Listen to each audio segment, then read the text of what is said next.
Irmãos, vamos abrir nossa Bíblia no Evangelho de Lucas, capítulo 14. Evangelho de Lucas, capítulo 14.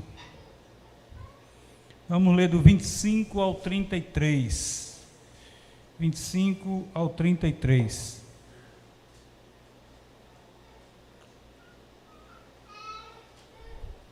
Lucas, capítulo 14, do 25 ao 33.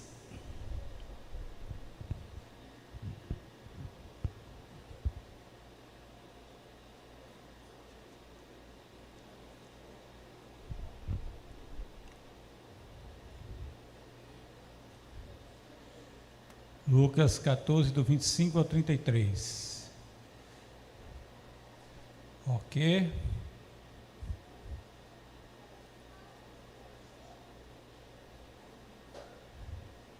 Vamos ler todos juntos. Mais uma vez, vamos fazer essa leitura juntos. Vamos lá? Grandes multidões o acompanhavam, e ele, voltando-se, lhes disse: se alguém vem a mim e não aborrece a seu pai e sua mãe, e mulher, e filhos, e irmãos, e irmãs, e ainda a sua própria vida, não pode ser meu discípulo. E qualquer que não tomar a sua cruz e vier após mim, não pode ser meu discípulo. Pois qual de vós, pretendendo construir uma torre, não se assenta primeiro para calcular a despesa e verificar se tem os meios para a concluir? Para não suceder que, tendo lançado os alicerces e não podendo acabar, todos os que a virem zombem dele, dizendo: este homem começou a construir e não pôde acabar. Ou qual é o rei que, indo para combater outro rei, não se assenta primeiro para calcular se com 10.000 homens poderá enfrentar o que vem contra ele com 20.000? Caso contrário, estando o outro ainda longe, envia-lhe uma embaixada, pedindo condições de paz. Assim, pois, todo aquele que dentre vós não renuncia a tudo quanto tem, não pode ser meu discípulo. Oremos. Senhor nosso Deus, aplica a Tua palavra ao nosso coração, ó Deus. Pelo poder do Teu Santo Espírito, ó Deus, abre a nossa mente para entender essa verdade, Senhor, e praticá-la e vivê-la para a glória do Teu nome. Nós te agradecemos em nome de Jesus. Amém e amém. Irmãos, esse texto parece um pouco difícil de compreender por esse exemplo que o Senhor dá. Quando ele diz: pois qual de vós, pretendendo construir uma torre, e sobre a questão do rei. Mas nós vamos compreender porque Jesus disse isso nesse momento em que ele está dizendo para que seus discípulos tomem a sua cruz e o siga. E ele termina dizendo exatamente isso, para provar que tudo isso que ele está dizendo se refere a esse tema. Assim, pois, todo aquele que dentre vós não renuncia a tudo quanto tem, não pode ser meu discípulo. Só nesse texto ele diz por 3 vezes: ser meu discípulo. Se alguém vem a mim e não aborrece a seu pai, a sua mãe, e mulher, e filhos, irmãos e irmãs, e ainda a sua própria vida, não pode ser meu discípulo. Irmãos, Jesus aqui ainda está na sua viagem, e o fato de que grandes multidões, como começa esse texto, o acompanhava, pode ser considerado como evidência a favor do ponto de vista de que ele estava viajando pela Pérea. Essa era uma área que, dentro dos limites dos nossos conhecimentos, ele não tinha atravessado antes. Estava indo pela primeira vez por aquele local. Haveria curiosidade para ver o mestre de Nazaré, mas Lucas não disse onde foi dado esse ensino, somente que Jesus voltou-se e falou às multidões. Lucas não detalha o local onde eles estavam. O discipulado significa, irmãos, primeiramente, dar sua lealdade, oferecer sua lealdade, agir com sinceridade e agir com constante fidelidade para com o Senhor. Não há lugar no ensino de Jesus para o ódio literal, para literalmente a atitude de ódio, para a ira e o comportamento de aborrecimento. Jesus mandou seus seguidores amar até mesmo seus inimigos, de modo que é impossível que aqui lhes diga que literalmente devem odiar aqueles que na terra são mais aproximados a eles, odiar seus familiares. Entenda isso. Mas odiar pode significar aqui, irmão, nesse texto, algo como amar menos, onde o hebraico significa literalmente odiada. Lá em Gênesis 29, 31 e 33 está escrito assim: vendo o Senhor que Lia era desprezada, fê-la fecunda, ao passo que Raquel era estéril. Concebeu outra vez e deu à luz um filho, e disse: soube o Senhor que era preterida, desprezada, e me deu mais este. Chamou-lhe, pois, Simeão. Então, aqui no sentido de desprezada, preterida também nesse sentido, de desprezada, de abandonada. Deuteronômio 21:15 diz assim: se um homem tiver duas mulheres, uma a quem ama e a outra a quem aborrece. Uma ama e a outra aborrece. E uma e outra lhe derem filhos, e o primogênito for da aborrecida. Então, vocês veem o tratamento aí que é dado sobre o amar e, por outro lado, aborrecer. O que Jesus quer dizer é que o amor que o discípulo tem por ele deve ser tão grande que o melhor amor terrestre é ódio em comparação. Você deve amar tanto ao Senhor Jesus que esse amor terrestre, esse amor da terra, esse amor do mundo, esse amor secular, comparado com o amor que nós devemos ter por Cristo Jesus, é ódio, é desprezo. Lá em Mateus 10, 37 está escrito assim: quem ama seu pai ou sua mãe mais do que a mim, não é digno de mim. Quem ama seu filho ou sua filha mais do que a mim, não é digno de mim. Então nós temos que amar mais a Cristo Jesus. O alistamento dos entes queridos mais próximos detalha esse fato com solenidade.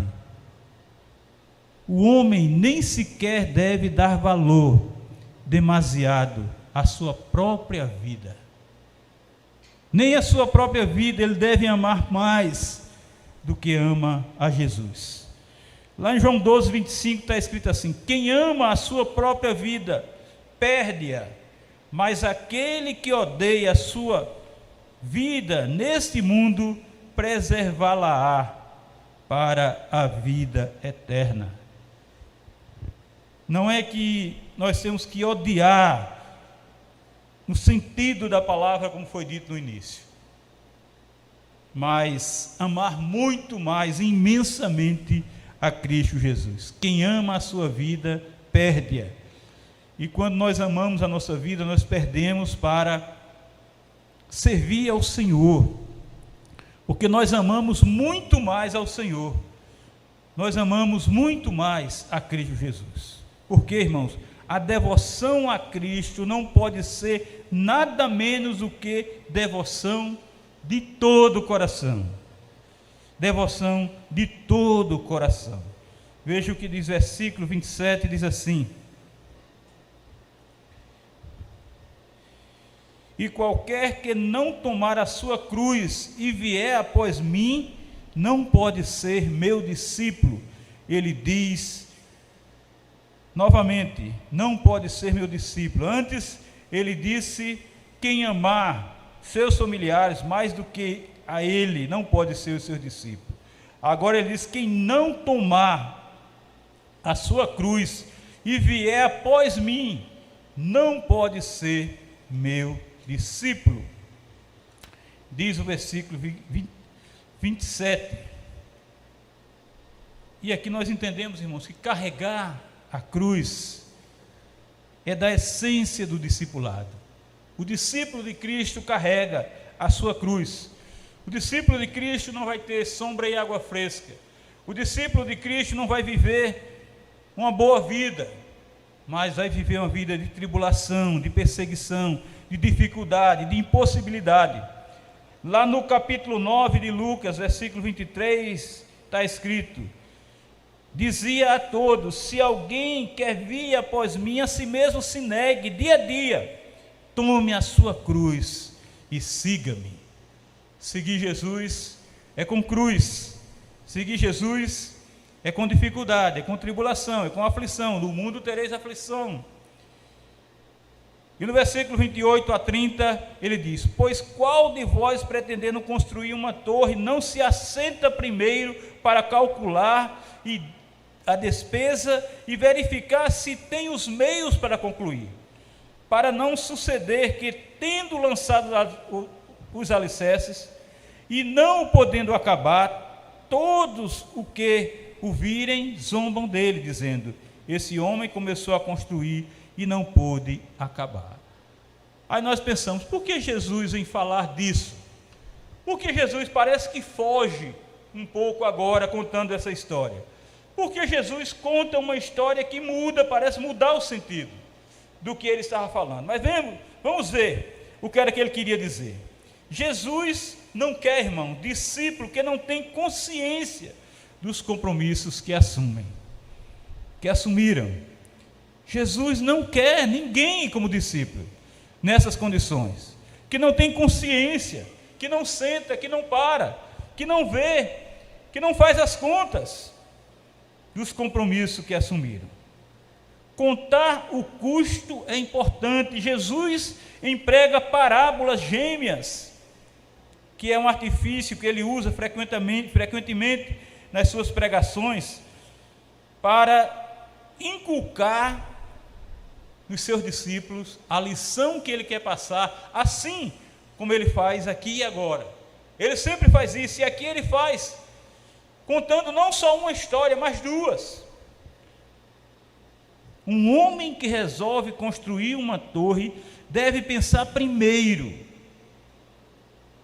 Não conseguir chegar além dos alicerces é tornar-se objeto de zombaria. O homem deve, portanto, assentar-se. A questão não pode ser resolvida às pressas.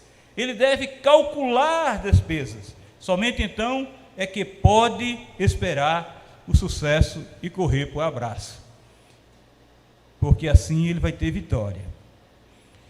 E no versículo 31 e 32, ele vai contar exatamente a história. Qual rei que, indo para combater outro rei, não se assenta primeiro para calcular se com 10.000 homens poderá enfrentar o que vem contra ele com 20.000?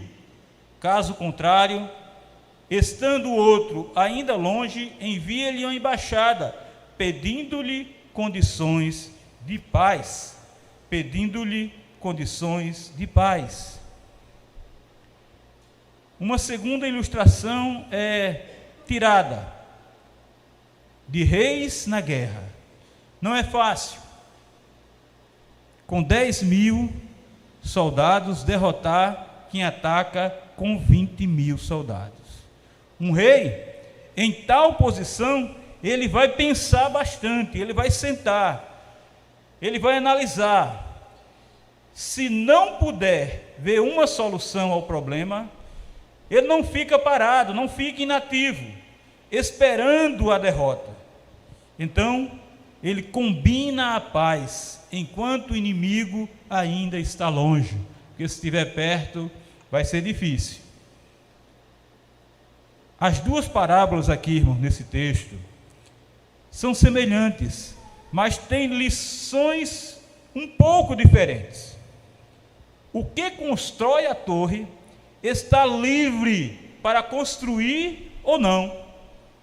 Ele pode construir, pode desistir. Ele pode fazer as contas e dizer, não vai dar. Não tem como. Conforme sua escolha, mas o rei está sendo invadido. Ou outro vem contra ele.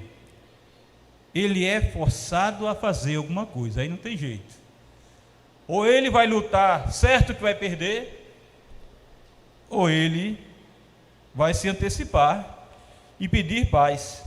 Na primeira parábola, Jesus disse: senta-te e calcule se pode pagar o preço de me seguir. Vê onde Jesus quer chegar. Na primeira parábola, ele diz: senta-te, queres ser meu discípulo? Senta-te e calcula se podes pagar o preço de me seguir. Na segunda parábola, ele diz o quê? Senta-te e calcula se podes pagar o preço de recusar minhas exigências. Senta-te e calcula se podes pagar o preço de recusar minhas exigências. As duas maneiras de ver a questão, irmãos, são plenamente importantes para a nossa vida cristã, para a nossa vida de discípulo do Senhor. 33 diz: assim, pois, todo aquele que dentre vós não renunciar tudo quanto tem, não pode ser meu discípulo. Preste atenção nessa passagem. Renunciar tudo quanto tem. A lição fica clara. Jesus não deseja seguidores que se precipitam para o discipulado sem pensar naquilo que está envolvido.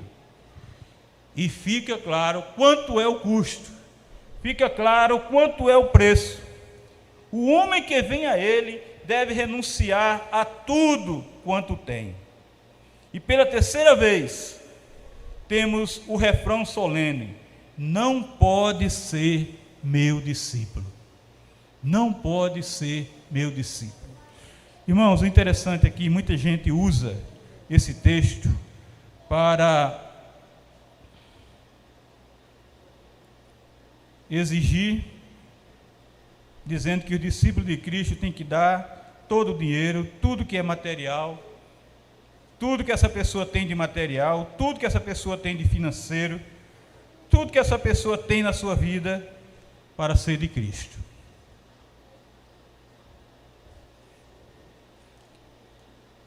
Mas veja o versículo 26 e 27.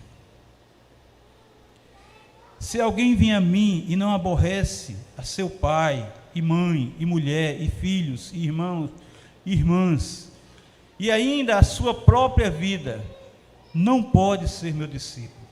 E qualquer que não tomar a sua cruz e vier após mim, não pode ser meu discípulo. Essas palavras, em verdade, irmãos, condena toda e qualquer tibieza, quer dizer, toda e qualquer fraqueza, toda e qualquer debilidade, muito mais, toda e qualquer frouxidão de um discípulo. Jesus naturalmente não está desta maneira desencorajando os seus discípulos, não. Ele está advertindo contra uma ligação mal pensada de fraqueza moral, medo e covardia, a fim de que os homens possam conhecer o artigo legítimo. Como amar verdadeiramente, como amar sinceramente, a quem amar intensamente, a quem amar plenamente. Jesus quer que os homens calculem o custo e considerem tudo como perda por amor a Ele, de modo que possam entrar na experiência gratificante do discipulado vigoroso. Não precisamos ter uma vida nós precisamos e temos de ter uma vida consagrada a Jesus, ao Cristo de Deus, não às coisas religiosas, não às coisas desse mundo, não às coisas seculares. Como cristãos, irmãos, como novas criaturas que somos em Cristo Jesus, nós temos de nos dedicar com amor à obra de Deus, à obra do Senhor. Não é tempo de perder tempo com o tempo que damos ao que nos é agradável e que tem tomado todo o nosso tempo. Não é tempo de perder tempo com o tempo que damos ao que nos é agradável, aquilo que é nosso, o que temos tomado e que tem, tudo isso tem tomado todo o nosso tempo, e não temos feito a vontade de Deus. A hora é agora de servirmos a Deus, priorizando todo o nosso coração e amando com sinceridade e seriedade o reino de Deus. Então, irmãos, vamos com disposição pagar o preço de sermos discípulos de Cristo Jesus, pois Ele um dia pagou o preço por nós. Ele nos comprou um dia. Vamos, irmãos, em gratidão e adoração ao nosso Senhor, nos dedicar a servi-lo como discípulos que amam o Mestre, priorizando amá-lo, priorizando servi-lo, colocando em primeiro lugar, antes de tudo, como diz Lucas, antes de tudo, buscar o reino de Deus. Vamos viver para o Senhor Deus Altíssimo, com amor, com interesse, grande interesse em salvar o pecador da condenação eterna. Muitas vidas estão indo para o inferno porque não tem Jesus, e nós temos como levar Jesus a essas pessoas, nós temos como apresentar Jesus a essas pessoas, e nós temos que seguir e pagar esse preço, esse alto preço, que é amar a Cristo com toda a nossa vida, amar a Cristo acima de toda e qualquer pessoa, amar a Cristo se dando, se doando, se entregando totalmente. Irmãos, o que nós mais temos de precioso na nossa vida não é dinheiro, não é carro, não é casa, não é coisas materiais. O que nós mais temos de precioso na nossa vida é a nossa vida, e é isso que nós devemos dar a Cristo Jesus, servindo a Ele, trabalhando para o reino dEle, fazendo a obra que Ele tem nos ordenado fazer, cumprindo os mandamentos dEle, para que sejamos reconhecidos como seus discípulos. Sejamos reconhecidos como seus discípulos. Que Deus aplique essa verdade em nosso coração, em nome de Jesus. Amém e amém. Louvemos ao Senhor.